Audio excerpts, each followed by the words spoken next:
Hey guys, tonight we're going to carry our historical lantern into a rarely mentioned corner of the Tudor palace, where lies the story of a young king who was devoured by his own power. When you close your eyes and think of the reign of Henry VIII, perhaps you see the glory of Elizabeth I, or the bloodshed of Mary I. But between them, reigning only for a fleeting moment, is a name often forgotten: Edward VI. This boy, who ascended the throne when he was only 9 years old, fell for power in the most terrifying way. Edward was not merely a weak child who was manipulated. He transformed himself into one of England's most cruel, authoritarian rulers, revealing a deep-seated shadow in his soul that perhaps even Henry VIII would have recoiled from. Tonight's story is not just about a life cut short. It is cold, hard proof of the philosophy. Absolute power corrupts absolutely, and that corruption becomes most inhuman when it is wielded by a child without limits. What we are about to discover about Edward's final days will pose profound questions, challenging all your traditional understanding of the Tudor legacy and its terrifying extent. So, before you get comfortable, take a moment to like the video and subscribe, but only if you genuinely enjoy what I do here. And before we begin, I am always curious. Where in the world are you listening from? And what time is it where you are right now? Please share with me in the comments. Now, dim the lights, maybe turn on a fan for that soft background hum, and let's ease into tonight's journey together. In the year 1537, after more than a decade of anxious anticipation over the question of succession, Henry VIII at last welcomed the legitimate male heir he had longed for throughout his reign. The birth of Prince Edward on the 12th day of October in that fateful year was celebrated across England as nothing less than a miracle. From the grandest cathedrals in London to the humblest parish churches in the shires, bells rang out in joyous peals, and proclamations were read aloud in market squares, heralding the end of dynastic uncertainty that had plagued the Tudor court since Henry's marriage to Catherine of Aragon. For a monarch whose obsession with securing a male successor had shaped alliances, broken marriages, and even ignited wars, Edward's arrival was the promise of stability and the continuation of the Tudor line. Yet the triumph of Edward's entry into the world was swiftly overshadowed by a profound tragedy. His mother, Jane Seymour, who had endured the trials of childbirth only to see her beloved son emerge into life, succumbed to postnatal complications a mere 12 days later. On the 3rd day of November, 1537, the palace was draped in mourning. The vibrant banners that had flown at half-staff for Edward's birth were now replaced by black cloth, and mournful dirges echoed through the halls. The joy of Edward's arrival had been so acute it seemed impossible, but Jane's death cast a pall over the court, and the infant prince, so tender and precious, found himself bereft of the one person whose arms might have offered him comfort and consolation. From the very moment of Jane's passing, Edward's life was set apart from that of any ordinary child. Rather than being cradled by a loving mother and doting wet nurse in a warm, softly lit nursery, he was immediately enveloped by the trappings of royalty. Dozens of courtiers in stately doublets, serried ranks of guards in shining armour, and an entourage of solemn tutors and chaplains stood vigil over his crib. Every aspect of his existence was steeped in ceremony. The hush of whispered counsel as he slept, the click of spurs and heels as those appointed to protect him moved through the corridors, and the constant reminder that he was destined to inherit a crown. In place of lullabies sung by a mother's voice, came the tolling of chapel bells and the measured cadence of scripture readings, all underscoring his divine mission to uphold and extend the Tudor legacy. The isolation imposed upon young Edward reached beyond the absence of maternal warmth. He was confined to the royal precincts, shielded from other children and the rambunctious play that defines early childhood. Instead of learning to run in sunlit gardens or share innocent laughter with peers, his earliest memories were dominated by formal lessons in theology and statesmanship. The court's preoccupation with his future governed every waking moment. Mealtimes became formal affairs where he dined on roasted meats and subtle fare, chosen to nurture a body that must one day rule a kingdom. Times for rest were punctuated by solemn prayers rather than playful daydreams. Even his clothing, richly embroidered robes of crimson and gold, served as a reminder that he would never know the simple comforts of common life. This severe regimen, born of necessity and fear, laid the groundwork for a profound emotional solitude that would shape Edward's character. With no siblings of his own age to confide in, and no mother to soothe his tears, the boy grew up in an environment where affection was rare and accolades were abundant. Every coo of wonder or nod of approval from a tutor, every bow of homage from a passing courtier, only reinforced the idea that he was set apart from humanity by his birthright. Yet without the gentle discipline of parental love to teach empathy and compassion, Edward's heart remained untested by the pangs of genuine human connection. It was this very combination, a tender child, bereft of maternal care, yet endowed with absolute authority, that marked the inception of a tragic tale. A boy so young, yet already burdened by the weight of a kingdom's hopes. A child unversed in the ordinary joys of youth, yet immersed in the grandeur and gravity of monarchy. The isolation that shielded him from harm also deprived him of normal human warmth, creating a poignant paradox. Edward Tudor, named Henry's long-awaited son, would be celebrated as a saviour, even as he was denied the simplest solace of a mother's embrace. In the quiet hush of the palace corridors, the echoes of his cradle and the silent grief over Jane's passing combined to shape a destiny that would test the limits of innocence and power alike. Unlike his half-sisters Mary and Elizabeth, who had each tasted the sting of King Henry VIII's wrath, young Edward experienced nothing but praise and adoration from the moment he could comprehend his surroundings. His father, perhaps haunted by guilt over the harsh treatment meted out to Mary in 1527 and Elizabeth in 1533, lavished upon Edward an intensity of affection that bordered on the divine. In the pale glow of candlelight within the royal chambers, Henry would often gaze upon his son with tears in his eyes, muttering words of admiration that no child could fully grasp. By the age of 6, Edward's early tutors had already moved beyond the basics of Latin and ancient Greek grammar. In his small study, its walls hung with tapestries depicting biblical scenes and Tudor heraldry, the boy was subjected to relentless instruction in the radical tenets of Protestant theology. The chief among his instructors was a man named John Check, a scholar renowned for his erudition but equally notorious for his uncompromising zeal. Check, whose austere robes and gaunt frame inspired both reverence and fear, painted vivid pictures of an England purified of all traces of Roman corruption, an England transformed into a new Jerusalem, a realm free of relics and rituals deemed idolatrous. Each lesson, regardless of subject matter, was refracted through the lens of theological polemic. When Edward studied history, he learned to recount in painstaking detail the Pope's excommunication of his grandfather and the subsequent schism that birthed the Church of England. Philosophy sessions were filtered through arguments about divine right, the doctrine that a monarch was God's appointed instrument on earth, infallible when dispensing justice in his name. Even grammar drills were punctuated by moral lessons on why those who clung to the Mass or refused the Book of Common Prayer were traitors not only to the crown but to Christ himself. Despite the rigorous intellectual environment, Edward's emotional world was conspicuously barren.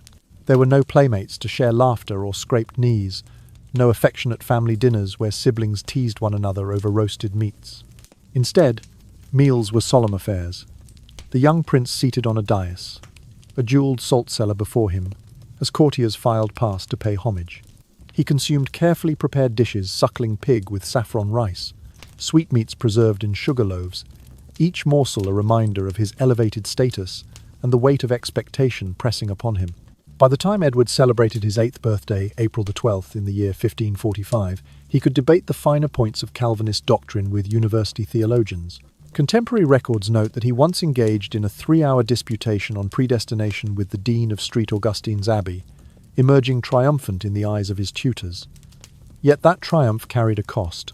In his personal chambers, visitors later discovered scribbled notes outlining just causes for heretic punishment, complete with scriptural citations and recommended sentences.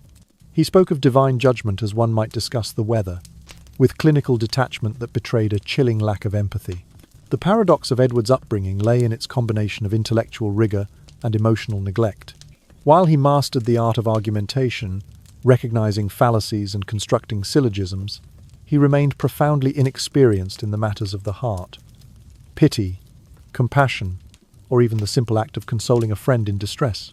In a letter dated May the 3rd, 1545, the boy king casually recommended the execution of a minor noble for clandestine mass attendance. noting simply that such mercy would invite further sedition. There was no hesitation, no moral anguish, only the steely resolve of one who saw mercy as weakness and compromise as sin. Within the walled precincts of the palace, tales circulated among the servants of Edward's preaching games, in which he would assemble his playmates, other children of courtiers, and quiz them on points of faith. Those who faltered were gently but firmly admonished, with whispered threats of being sent to the Bastille, a fate more terrifying in a child's imagination than any real jail. It was during these mock trials that Edward's youthful curiosity about punishment evolved into a fascination with power itself, the power to grant life or death in God's name. And yet, despite his extraordinary gifts, Edward's spiritual teachers and royal counsellors remained blind to the perils of such indoctrination. They framed his devotion as exemplary piety, a hallmark of the ideal Protestant sovereign. The young prince was invited to help draft royal proclamations, to bless public statutes, and even to dispense alms to the poor under the strict guidance that those alms were tokens of divine favour, not human compassion. His diary, preserved in the royal archives, shows entries filled with detailed agendas for church visitations and notes on how best to eradicate remaining idolatrous practices. In this crucible of adulation and doctrinal extremism, Edward Tudor emerged as a figure of unsettling complexity, a child of extraordinary intellect, shaped by a father's remorse and a tutor's fanaticism, yet starved of the simple kindness that nourishes the soul. Here was a boy destined to wield absolute authority, yet untested in the crucible of ordinary life. The intoxicating blend of worship and indoctrination made him both a symbol of Protestant hope and a perilous instrument of uncompromising zeal. An innocent mind transformed into something far more ominous by the very reverence that was intended to elevate him. In the chill of late January 1547, when winter's fog still clung to the Thames and the towers of Westminster stood silent in pale dawn light, the Tudor crown passed, by solemn rite of succession, to Edward Tudor, aged 9 years and 3 months. His father, Henry VIII, had breathed his last on the 28th day of January in the same year, and within hours the young prince was proclaimed king. Yet Edward would remain but a boy for many months to come, too inexperienced to rule alone. And so on the 4th day of February, 1547, his uncle Edward Seymour, later Duke of Somerset, was appointed Lord Protector by the nascent Council of Regency. From the outset, this guardianship promised moderation. The council, composed of veteran statesmen and bishops, spoke in measured tones of stability, of reconciling the realm's divisions after decades of religious turmoil. They pledged to uphold the reforms of Henry's reign while tempering zeal with mercy. Yet scarcely had these assurances faded from the ears of courtiers than the new king himself began to assert a will that belied his tender years. It was in one of the council's earliest gatherings, on a grey morning in early March, that Edward surprised even the most seasoned adviser. Seated upon a low throne draped in crimson velvet, the boy king watched as learned men debated whether to relax restrictions on former Catholic clergy. When the Lord Chancellor suggested a measured reprieve for certain abbots, Edward, unable to contain his conviction, interrupted with a sharp clap of his small hand. "Your Grace," he insisted in a tone both earnest and unyielding, "to spare these traitors is to spare those who deny Christ himself." The chamber fell silent. Nobles exchanged uneasy glances. Some bowed their heads, others cleared their throats with audible discomfort. Within mere weeks of his accession, such interventions multiplied, each more startling than the last. On the 20th day of March, the council presented Edward with a petition for clemency on behalf of a minor noble accused of celebrating the Latin Mass. The boy, seizing his quill, affixed his youthful signature to a warrant of execution. Chronicles note that he later smiled upon seeing the inked scrawl, reportedly remarking, "Let this serve as warning to all who would defy our Reformed Church." His tutors and chaplains took satisfaction in this demonstration of piety. The broader court, however, began to whisper of a child whose faith had outstripped his compassion. Not content with the mere signing of papers, Edward soon displayed what contemporaries termed fits of religious fervour. In a council meeting on the 5th of April, a bishop pleaded for moderation in enforcing property seizures against monasteries. At this, Edward rose from his seat, voice rising like a bell. He hurled his silver inkwell across the marble floor, sending droplets of ink flying like dark rain. "God will curse England should we falter," he declared, stepping back as stunned courtiers gave way before him. The bishop, splattered in blue-black ink, could only stare as the boy resumed his seat and ordered silence. These episodes, initially dismissed as the impetuousness of youth, soon instilled a hush of apprehension in the palace. Advisers found their counsel curtailed by the fear of provoking the king's ire. Even matters of foreign policy were not beyond his meddling. When one envoy suggested a détente with the Emperor Charles V, Edward scoffed. "He is Antichrist in imperial guise. We must stand firm." Courtiers, recalling the humiliation of Mary's exile and Elizabeth's precarious early years, recognized in Edward's declarations a dangerous portending of unremitting zeal. Yet for all his hard-edged pronouncements, Edward remained but a boy in form. After these fervent outbursts, he would slip quietly away to his private chambers, where a handful of devoted pages waited to present him with devotional tracts and new editions of the Book of Common Prayer. He read them by lamplight, fingers tracing the gilt edges of each page, absorbed in dogma that promised divine sanction for his every decree. Those who observed him in these moments spoke of a hush deeper than any council chamber, as though the very walls held their breath. In the soft hours before candlelight vanished, Edward would sometimes confide to his most trusted tutor that mercy equaled betrayal and compromise equaled apostasy. Such words, spoken in a whisper that barely broke the air, carried an authority far beyond his years. The boy king's early reign, though shielded by the regent's hand, was already marked by a resolve that left little room for dissent. The nobles who once served Henry VIII now found themselves in the presence of a sovereign whose piety was matched only by his impatience for moderation. Thus, in the months following his accession, Edward, though still 9 years old, set the tone of his reign, an uncompromising devotion to the Protestant cause, enforced with the same severity he believed divine justice demanded. The realm watched and waited, caught between hope for stability and dread of a zealotry all the more fearsome for emanating from a child's lips.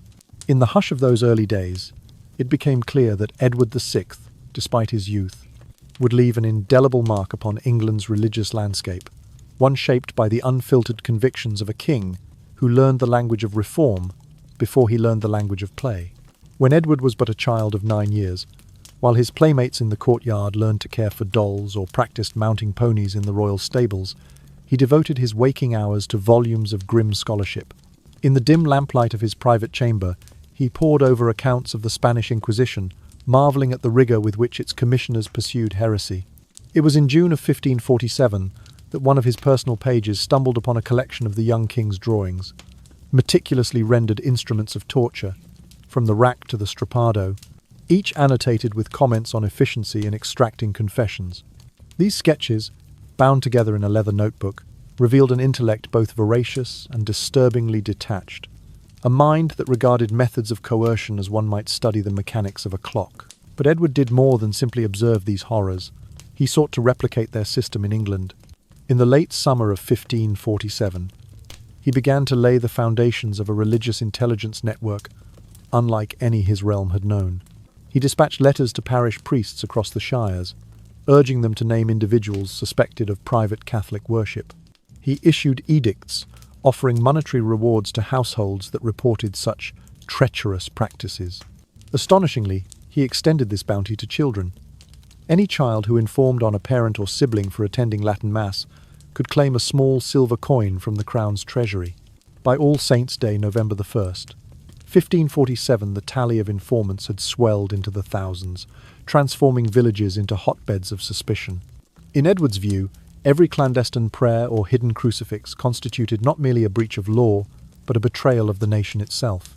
He proclaimed in a royal proclamation dated October the 23rd, 1547, that, quote, "Those who harbour idolatrous rites in secret are allies of papal treachery, and by their silence betray English freedom."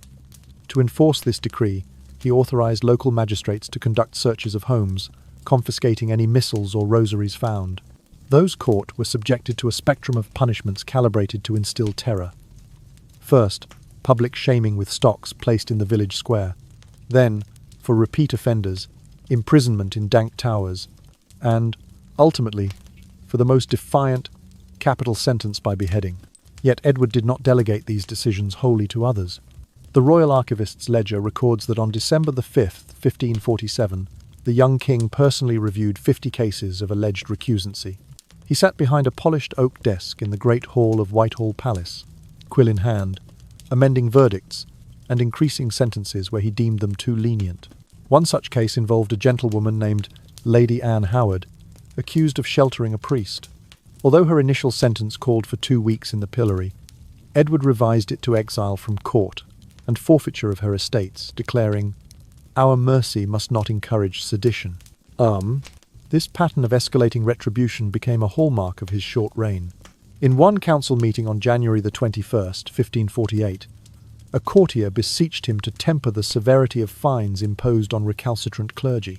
Edward fixed the man with a steely gaze and decreed that where charity falters, justice must prevail, then ordered the fine increased tenfold. The courtiers, accustomed to the more measured judgments of Lord Protector Somerset, found themselves silenced by the young king's unyielding resolve. By early spring of 1548, villages throughout England had become landscapes of fear. Peasants and merchants, once free to practice in quietude, now whispered prayers through closed doors, wary that any sound might betray them. Children, once carefree in their games, grew cautious. They hid behind hedgerows to observe lace, curtained windows, ever vigilant for signs of forbidden worship. Edward's network of informants proved so extensive that few dared to speak openly of the mass, and the social fabric, strained by mutual mistrust, teetered on the brink of collapse. In the hush of his private quarters, Edward revelled in the efficiency of his system. Late at night he would examine reports brought by pages, names, addresses, and the details of each covert ceremony. He noted patterns of resistance and calculated adjustments to his policies, as though he were overseeing a campaign rather than adjudicating matters of faith. The same boy who once delighted in theological disputations now found perverse satisfaction in the quelling of dissent. And so, by the time Edward turned 10 on October the 12th, 1548, England had become a land where religious allegiance was policed not only by law, but by the watchful eyes of its own people. The boy king's supreme intellect, coupled with an unflinching emotional detachment, fashioned him into an instrument of persecution. In the quiet corridors of Whitehall, where once courtiers whispered hopes for reconciliation, there now echoed the solemn footsteps of those who enforced Edward's unrelenting creed, a creed that saw mercy as weakness, and that bound the realm under a regime of fear in the name of divine purity. Though he had once spent his earliest years playing at court alongside his two half-sisters, Mary and Elizabeth, King Edward VI seemed to cast aside any fond memory of familial bonds once he assumed the Tudor crown. From the moment he first donned his father's robes, his view of Mary Tudor shifted from that of a beloved sister to a popish threat that must be eradicated. Mary, who had been born on the 18th day of February in the year 1516, was now deemed an obstacle to Edward's uncompromising Protestant reforms, her adherence to the old rites seen as treason against both God and king. Elizabeth, born on the 7th day of September in 1533, fared only marginally better. Her Protestant sympathies granted her a measure of tolerance, but she, too, was regarded chiefly as a political instrument to bolster Edward's regime rather than as kin. This chilling realignment of affection became starkly apparent in the affair of Thomas Seymour, Baron Seymour of Sudeley, Edward's own uncle. Having once gone out of his way to fondly indulge his nephew, Seymour later attempted to curry favour again by sending sumptuous gifts, fine venison, splendid falcons, and half-price tapestries to Windsor Castle during the winter of 1548. He even penned flowery letters, extolling the young king's virtues and pleading for influence at court. Yet Edward received these overtures not with gratitude, but with cold calculation. Influenced by his counsellors, especially the Duke of Northumberland, he declared Seymour guilty of seditious designs on the throne. On the 20th day of March, in the year 1549, Thomas Seymour was led to the scaffold on Tower Hill. From a window of Whitehall Palace, Edward, then aged 12, watched the proceedings with solemn detachment. Contemporary letters describe how he observed every measured step of the executioner's final approach, and later instructed his clerk to record his thoughts on the efficacy of beheading as a deterrent to traitors. There was no trembling lip, no feral tear, only the pale reflection of candle flames dancing in his unblinking eyes. Seymour's death, meant to demonstrate the consequences of disloyalty, instead revealed Edward's capacity for remorseless governance. As Edward's health began to deteriorate in early 1553, strained under the burden of incessant religious campaigns, and what modern scholars suspect was consumption complicated by arsenic poisoning his will only, hardened. The prospect of approaching mortality did not soften his heart, but rather inflamed his determination to secure his Protestant legacy by any means necessary. He saw in the succession of his half-sister Mary not a matter of blood, but a looming restoration of Rome's influence that must be preempted. Elizabeth, for all her utility, was viewed as a potential rival who might temper his reforms. Thus, even as his body grew weak, the artistic designs of his mind grew ever more sinister. In the small hours of the night, he summoned his close advisers, among them John Dudley, Duke of Northumberland, and laid out a scheme to bypass both Mary and Elizabeth in the line of succession. The plan was to install Lady Jane Grey, his cousin, as monarch. Jane, a noblewoman of devout Protestant faith and reputed virtue, would serve as a malleable figurehead, enabling Edward's policies to endure under her name. The conspirators moved with hushed urgency. Proclamations were drafted to declare Mary and Elizabeth illegitimate on grounds of religious treason, and lists of compliant nobles were prepared to present themselves at London's Guildhall in support of Jane's accession. It was a gambit so daring that it could chill the blood of any parent. Edward, though barely 15 years old, authorized the seizure of Mary's household papers and ordered covert detachments to shadow Elizabeth wherever she travelled, first from Hatfield House and later from Woodstock Palace. Couriers carried dispatches to all corners of England, summoning Protestant militia to ready arms. The young king's instructions were precise. Every messenger must bear the royal seal, every warrant the signature Edward R., and every soul who resisted should be deemed a traitor to both crown and creed. Yet even as Edward's physical frame faded, his mental resolve shone white-hot. On the 22nd day of June, 1553, he summoned Northumberland to his bedside and, in a remarkably lucid moment amid fevered delirium, insisted that the Puritan work must not end with me. He entrusted his final directives to the Duke, who pledged to see Jane Grey crowned on the 19th day of July, 1550, 2 days hence. And so, in the white glare of torchlight in the dying king's chamber, the stage was set for one of the most audacious and ruthless power plays in English history. A religious coup orchestrated by a boy monarch whose love for his bloodkin had been sacrificed on the altar of ideological zeal. In this quiet before the storm, Edward's legacy was crystallized. A reign marked not by the gentle tutelage of a father, but by the cold, strategic elimination of those once dear to him. As his cough rattled through the silent corridors and his breathing grew shallow, he remained unbowed, certain that the crown he would shortly relinquish would rest upon a head willing to carry forth his uncompromising vision of a Protestant England. When Edward VI turned 12 years old on the 12th day of October in the year 1549, he did not mark the occasion with youthful diversions. Instead, his thoughts turned once more to the consolidation of religious authority. No longer content with occasional edicts from the throne, he set in motion what would become the most elaborate system of religious surveillance ever seen in England. Across every shire and borough, the royal court issued detailed ordinances governing private devotion. By the 1st of November, 1549, it was decreed that every act of personal prayer, whether conducted in a chamber, a garden alcove, or a family chapel, must follow an approved liturgy. The manner of genuflection, the precise insertion of the head into the neckline of one's doublet, and even the modulation of one's voice during recitation were prescribed in manuals distributed to parish priests. Any deviation, however slight a pause too long, a phrase mispronounced constituted not merely a breach of piety, but an act of treason against the crown. In whispers, villagers spoke of spies who listened through keyholes, ready to pounce at the faintest echo of a forbidden prayer book. Furthering this climate of suspicion, Edward launched a campaign that enlisted the very people he was sworn to protect. He encouraged neighbours to inform upon one another, offering small rewards for denunciations. By Christmas of 1549, records from the Exchequer show that 2,830 informants had come forward, each named on a royal roll, and each eligible for a silver penny or a measure of confectionery for reporting family members who clung to Catholic rites. Even children, as young as 7 or 8, were granted tokens of royal favour when they disclosed that their own parents had kept hidden rosaries or defied the ban on Latin Mass. This practice turned households into hunting grounds, where trust dissolved under the weight of mandated fear. But Edward's vision extended beyond private homes. In December of 1549, he established doctrinal inspectors in schools and market towns, an organised cadre of clergy and minor nobility, tasked with rooting out any educator or magistrate insufficiently zealous for the Reformed Church. Those found lacking the records of the Star Chamber recount.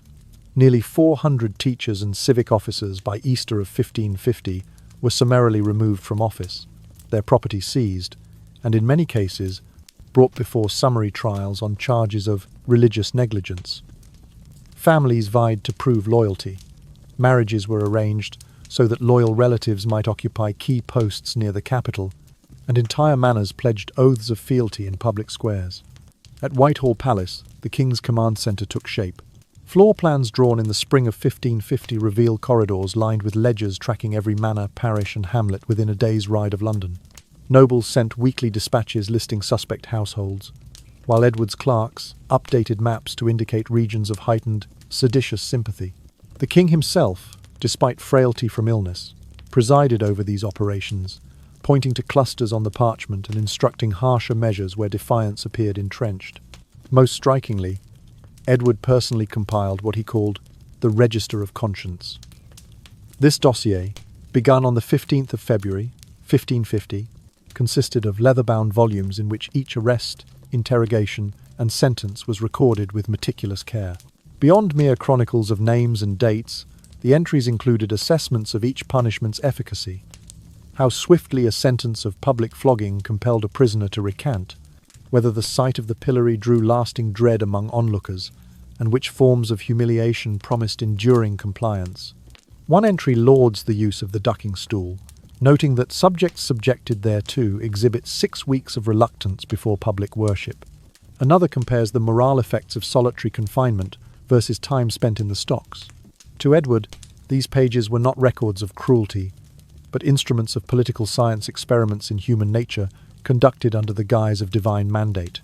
His belief in a pure realm, a Protestant commonwealth cleansed of papal taint, drove him to regard these methods as necessary preparations for a kingdom of unyielding faith. For ordinary men and women, this well-ordered terror resembled the darkest age of medieval inquisitors. Market-goers passed each other in silence, fearful that a stray comment might betray them. Families kept nocturnal vigils to ensure that no hymn was sung too softly, no crucifix displayed without approval. Compliance became mechanical. Worshippers folded their hands precisely as instructed, lips moving in unison while hearts beat in private dread. Any refusal, even the slightest hesitation, risked seizure by the watchers of the doctrine, arrest, and a fate sealed by the king's own hand. Thus, as Edward VI approached his 13th year, he watched his religious apparatus hum with efficiency. From palace to parish, his eyes reached through the farthest village lanes. His system of loyalty and fear held England in a grip so thorough that few dared think of rebellion. In the hush of winter evenings, when candlelight flickered across the walls of his chamber, he would review the Register of Conscience and find solace in the knowledge that his kingdom, however small or large, bowed wholly before his vision of purity, an empire of faith maintained by the quiet terror of its own subjects. When viewed through Edward's unwavering lens, his half-sister Mary Tudor was no mere sibling but a foe of Christ, whose very existence threatened the sanctity of his Protestant realm. In a series of letters preserved in the royal archives, the king, though still scarcely 15 years old, referred to Mary as the Petronilla of papist treachery, and sketched out chilling options for her removal. He proposed first compelling her to sign a public confession declaring Roman Catholicism a gross and grievous error, after which she would be executed by beheading, an ostensibly more civilized method than the pyres reserved for common heretics. Such a spectacle, Edward reasoned, would demonstrate both royal mercy and resolve, avoiding the barbarity of burning but leaving no doubt as to the fate of those deemed traitors. Beyond execution, Edward considered stripping Mary of her birthright altogether.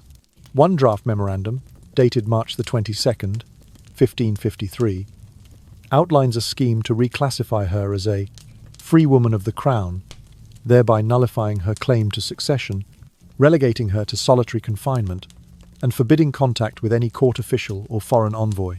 In the young king's calculations, Mary's enforced isolation would prevent any spark of papal sympathy from igniting a wider rebellion. As Edward's health waned from consumption and suspected arsenic poisoning in early 1553, his zeal for this plot only intensified.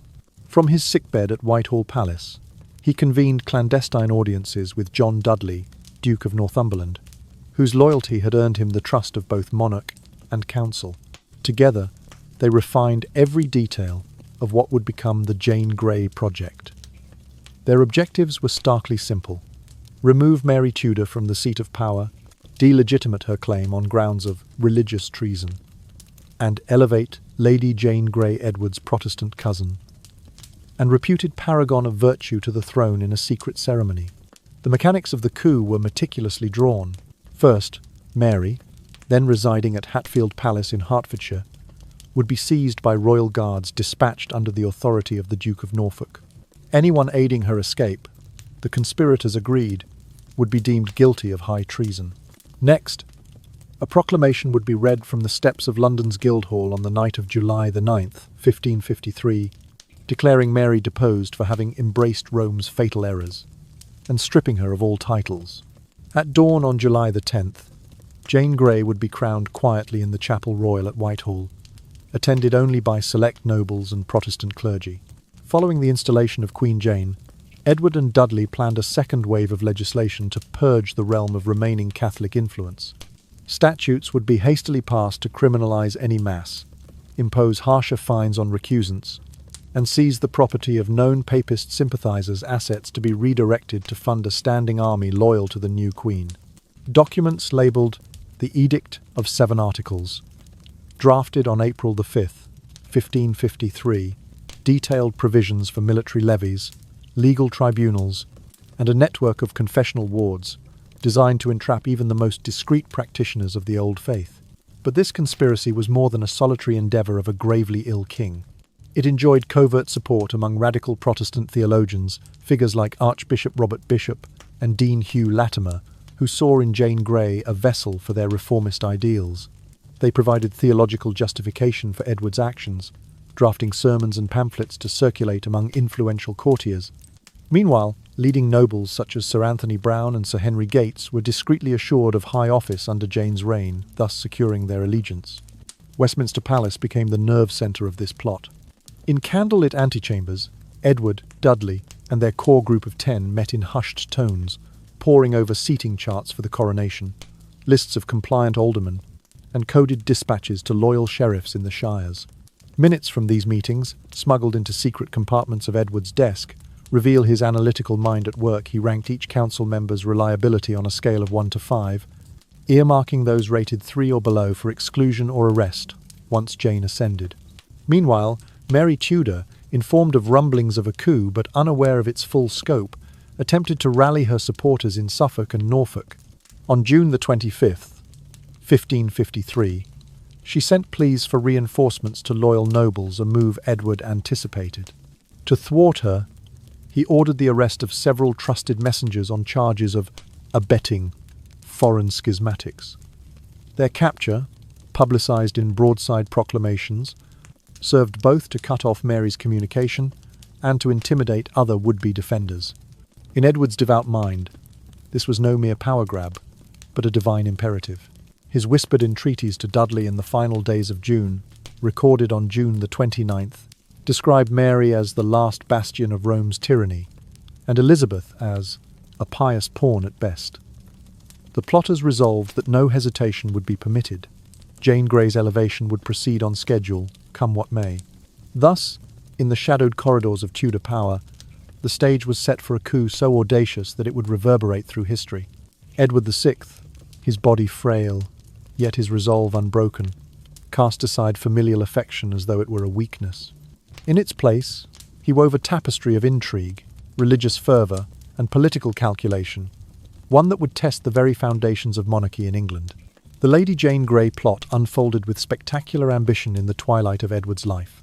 On the evening of July the 18th, in the year 1553, merely hours before the young king's inevitable end, Edward VI dispatched secret missives to the foremost Protestant magnates across the realm, summoning them to London under cover of night. They gathered, cloaked against summer's chill, in hushed conclave at Westminster Palace, where candlelight danced upon tapestries and the air thrummed with anxious expectation. There, by Edward's own directive, they drafted a proclamation declaring that Mary Tudor had forfeited her claim to the crown by grievous offence against sacred doctrine, and that Lady Jane Grey, Edward's cousin of devout reputation, was to ascend as sovereign immediately. No trumpets sounded, no drums beat. Instead, in the quiet hours before dawn, the new religious constitution was read aloud from the palace steps, a decree that abolished every vestige of Catholic ritual and mandated that all subjects henceforth adopt the court's prescribed prayers and ceremonies. As the proclamation's echoes faded into the still night, courtiers moved swiftly to implement the regime change. The Great Hall of Westminster was hurriedly transformed into a makeshift council chamber, where the king's clerks affixed royal seals to Jane's accession ordinances. Torches were lit along the palace walls, their flames flickering weakly against an uneasy sky. Yet, even as Edward's fallible health gnawed at his thin frame, his final orders were clear. Mary must be prevented from mustering any force that might contest Jane's installment, and the machinery of state was to grind remorselessly against papal influence. However, the plot's apparent strength soon revealed fatal cracks.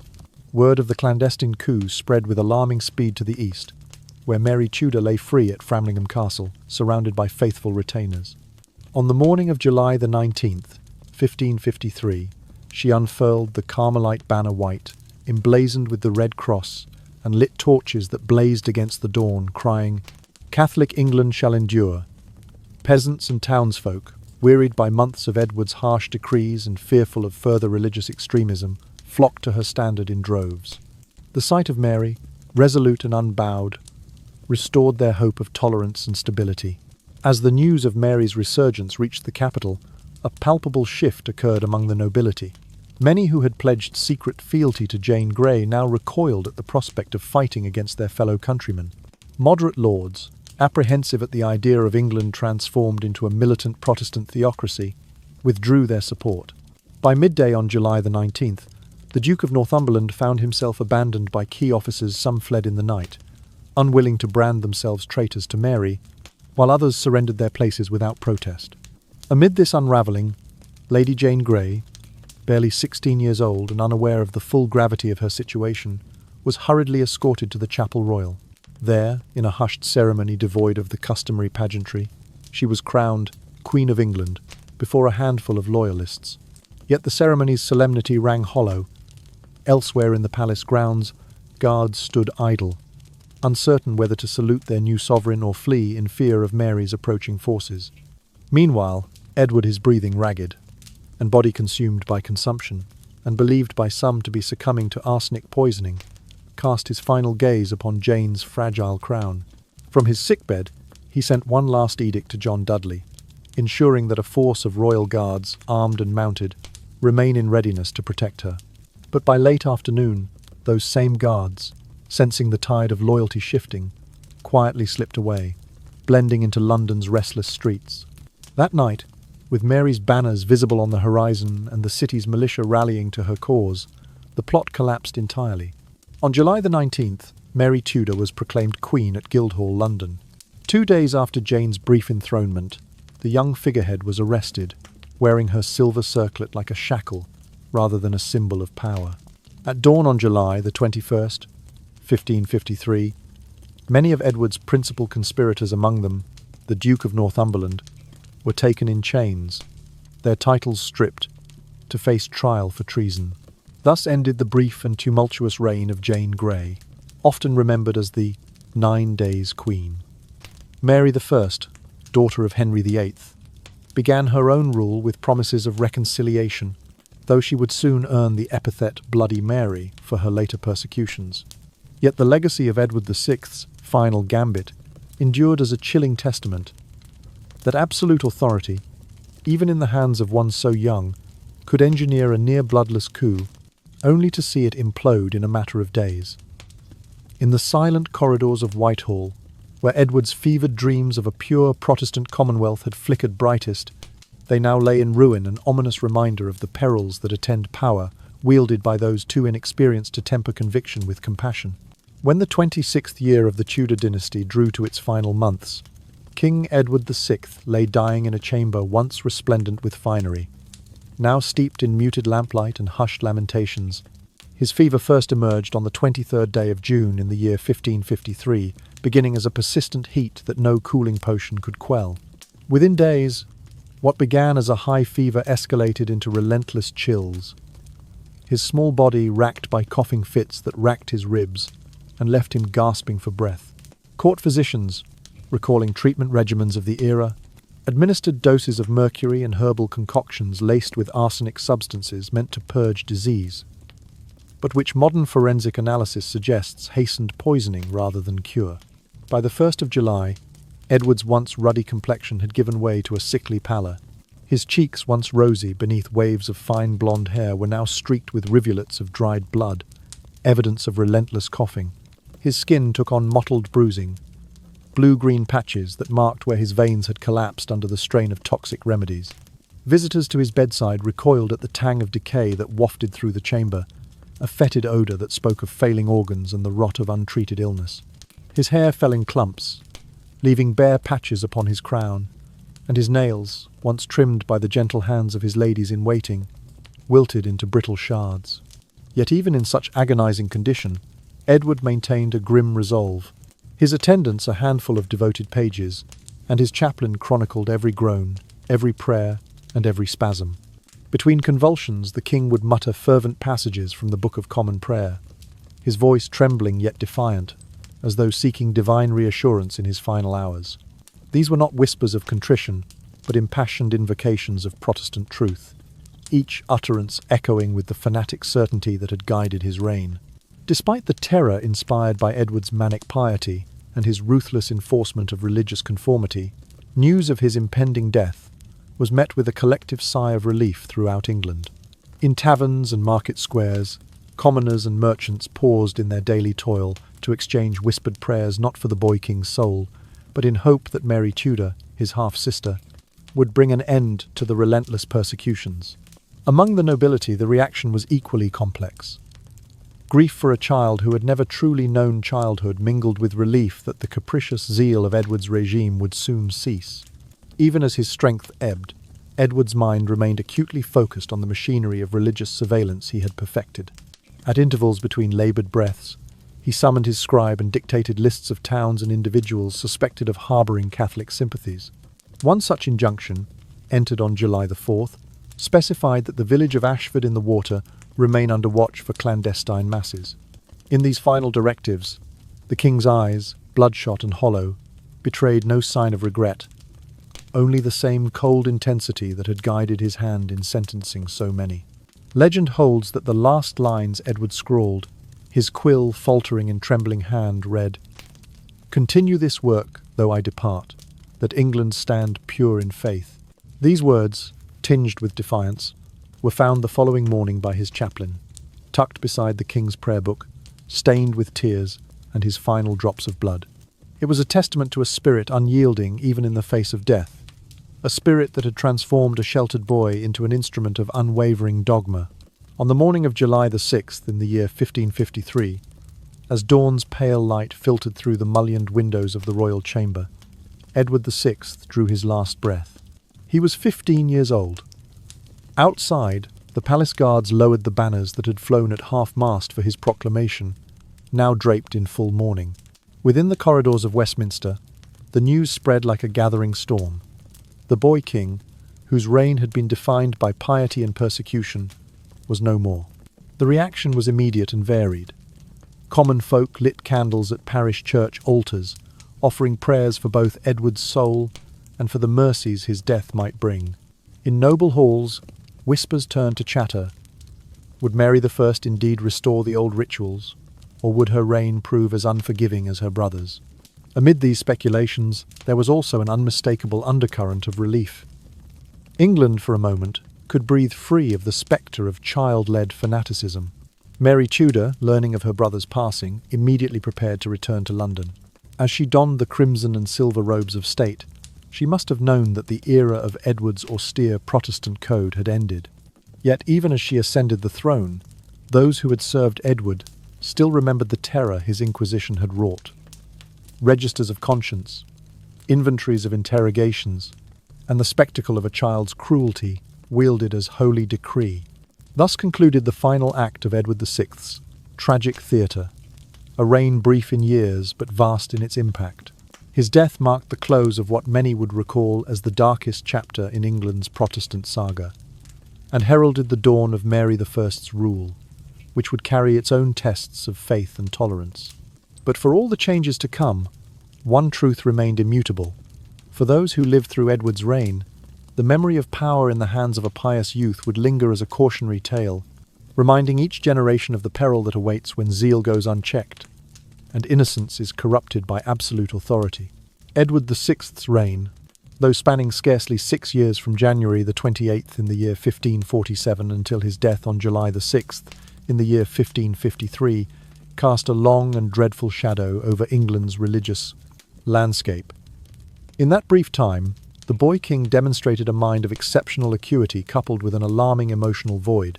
He genuinely believed himself to be God's chosen instrument, and wielded this conviction as justification to order the deaths of those who did not conform to his vision of true faith. The apparatus he constructed for enforcing conformity, an all-seeing network of informers in every village, classroom and palace corridor, functioned like a theatre of torture, meticulously choreographed by a monarch whose tender years belied his ruthless intent. The hallmark of Edward's legacy was his system of ideological surveillance.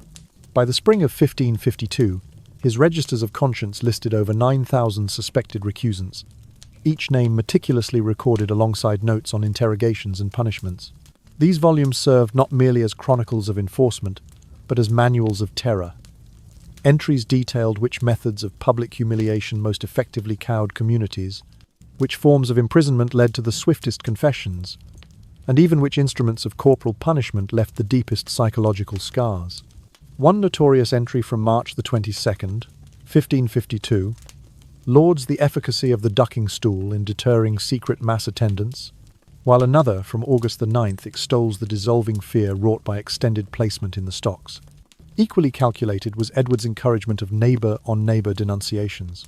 His edicts empowered even the youngest children to report their parents for Catholic sympathies, offering rewards of a silver penny or a measure of sugar loaves for each successful accusation. Schoolmasters and town councils pleaded for restraint, but their entreaties were met with heightened severity. Any official deemed insufficiently vigilant was dismissed or brought before the Privy Council. Thus, a climate of mistrust and fear permeated every corner of the realm, binding subjects to a regime where refusal to conform even in private prayer could result in the forfeiture of land or the scaffold. Edward's enactment of a pure faith doctrine under his own name, commemorated in the Act of Uniformity of 1550, too codified his absolutist vision into law. This statute mandated the exclusive use of the Book of Common Prayer, prescribed uniform vestments for clergy, and outlawed the Mass. Violations were punishable by heavy fines, property confiscation, and imprisonment. It was not merely a legal framework, but the culmination of a bureaucratic machinery Edward himself refined. His careful diagrams of county watch committees and his personal annotations on trial outcomes reveal a young monarch deeply invested in the mechanics of repression. Modern historians view Edward VI as the quintessential cautionary example of absolute power combined with dogmatic upbringing, spiraling into systematic atrocity. Scholars at the University of Cambridge, in a monograph published in the year 2019, argue that Edward's regime exemplifies how ideological zeal, when untempered by empathy, can become a tool of mass coercion. The diaries and notebooks he left behind, so detailed in their descriptions of torture methods, are described by these historians as refrigerated catalogues of suffering, employing clinical language that chills the reader. One typically stark passage reads, "The kneeling stool, when bound by the rack's constraints, yields confessions within 3 days, faster than the scourge alone. These records have prompted debate about how education can veer into indoctrination. Edward's tutors, praised for their scholarly brilliance, are now scrutinized for having framed learning as a conduit for ideological control. The doctrine of pure faith, intended to elevate spiritual integrity, instead served as a blueprint for organized persecution. Children raised in this environment learned less about compassion than about vigilance. Noble, born pages were instructed to note every deviation from sanctioned prayers, in effect grooming a generation of informers rather than caretakers. Furthermore, Edward VI's tenure revealed the perils of centralized power unrestrained by moral or institutional checks. His absolute insistence on divine right granted him the illusion of infallibility, erasing any distinction between personal conviction and national policy. As a result, decisions of life and death once the province of councils and parliaments became the purview of a boy who saw obedience as the ultimate virtue and dissent as blasphemy. Yet, for all the horror of his measures, Edward's reign also yielded unintended consequences. The very extremity of his reforms galvanized moderate voices to rally around Mary Tudor upon his death, setting the stage for a pendulum swing in England's religious polity. His draconian statutes, left unchallenged only while he lived, were swiftly repealed or amended under Mary I. The memory of Edward's terror lived on, however, as a stark reminder that unchecked zealotry, even from a child, can wreak havoc on a society's conscience. In the quiet halls of academies and the hushed corridors of the British Library, Edward VI's journals remain, their pages yellowed with age, yet resonant with the weight of his machinations. They stand not only as historical documents, but as enduring warnings. That brilliance devoid of compassion, when combined with unchallenged authority, can forge systems of terror, masquerading as moral crusades. For generations, England and indeed the world has looked back on Edward VI's brief but searing reign as testament to the darkest possibilities of power entrusted to one too young to temper conviction with kindness. When Edward VI breathed his last on the 6th day of July in the year 1553, Mary Tudor, firstborn daughter of Henry VIII, seized upon the upheaval to reclaim the crown that had eluded her father's eldest offspring. On the 19th day of July, 1553, at precisely midday, Mary was proclaimed Queen of England in London's Guildhall. Bells pealed across the city, their sonorous toll carrying hope to nobles weary of Protestant zealotry and to commoners exhausted by relentless persecution. Within hours, Westminster Abbey thronged with worshippers as Catholic clergy, restored to their former stations, led the first state mass in years, their voices rising in chants of celebration. Mary's initial acts were swift and sweeping. She formally rescinded every statute enacted under her brother's rule, including the so-called Religious Constitution of the 9-Day Queen, which had been hastily promulgated under Lady Jane Grey's brief dominion. On July the 21st, 1553, she signed the Act of Repeal, annulling the repeal of papal authority and restoring Rome's supremacy over the English Church. This law effectively undid 21 separate ordinances of Edward VI's reign, thrusting the nation sharply back toward Catholic orthodoxy. Within a week, Catholic bishops, once driven underground, resumed their seats in convocation, and parish priests, some of whom had been beaten or hanged for refusing to adopt the Book of Common Prayer, returned to their pulpits.